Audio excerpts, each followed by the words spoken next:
Friends నమస్తే. ఈరోజు నేను ఆలు పరోటా చేస్తున్నా. ఇది మనం పాతకాల పద్ధతిలో చేస్తుంటే ఇట్లా ఇరిగిపోతుంది, చుట్టూ అంటుకుంటుంది కూడా. అందుకని నేను ఒక కొత్త స్టైల్ మొదలుపెట్టా.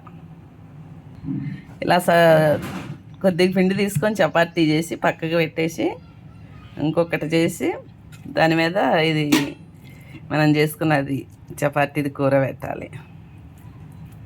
ఇది చాలా ఈజీ పద్ధతి ఫ్రెండ్స్. అసలు ఇది చేతంటే రావట్లేదు, కొద్దిగా ఇబ్బంది అయ్యింది. ఆయిల్ కూడా చాలా తక్కువ వేయచ్చు. ఇలా చేసినాక ఇంకొకటి ఉంది కదా, దీని మీద ఇలా చేసేయాలి. మనం చేత్తో ఇలా చేసి కొద్దిగా పిండి చల్లుకొని చాలా ఈజీగా ఉంది ఫ్రెండ్స్. నేను చాలా సంవత్సరాల నుంచి ఆలు పరోటాలు చేస్తాను, ఇరిగిపోతూ ఉంటాయి 5-6. ఇదైతే చాలా బాగుంది, వరకు అట్లా ఐడియా వచ్చింది. కాలేటప్పుడు కూడా ఆయిల్ చాలా తక్కువ అంటే తక్కువ వేసుకోవాలి ఫ్రెండ్స్. మోడీ గారు పాపం అంత దూరం నుంచి వచ్చి మనకి మంచి మాటలు చెప్పాలని ఆయిల్ ఆయిల్ వేయలేదు ముందు నేను. అసలైతే మనం ఆలు పరోటాల్లో బాగా ఆయిల్ వేసి తిరిగేసి చేస్తే బాగా అవుతాయి అన్నమాట. నేను అట్లా కాకుండా ఒట్టిగానే కాల్చాక 2 సార్లు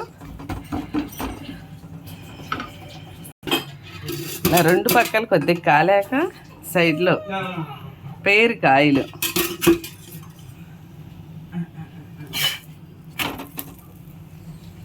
కర్రీ కూడా నేను అన్నీ వేసి ఆయిల్ వేసేసి కలిపి పెట్టేసా. కలిపి పెడితే ఆయిల్ చాలా తక్కువ పట్టింది. కానీ ఆయిల్ ఇట్లా కలిపి పెట్టుకుంటే చాలా తక్కువ పట్టింది కూరల్లో. ఆయిల్ తక్కువ చేయాలని నిర్ణయించుకొని నేను ఇలా చేస్తున్నాను. మోడీ గారు మన గురించి చెప్పాడు కదా, మన ఆరోగ్యం గురించి మనమే ఆలోచించాలి ఫ్రెండ్స్. ఓకే ఫ్రెండ్స్, ఇలా ట్రై చేయండి. నమస్తే. వీడియో ఫాలో చేయండి. Bye, see you.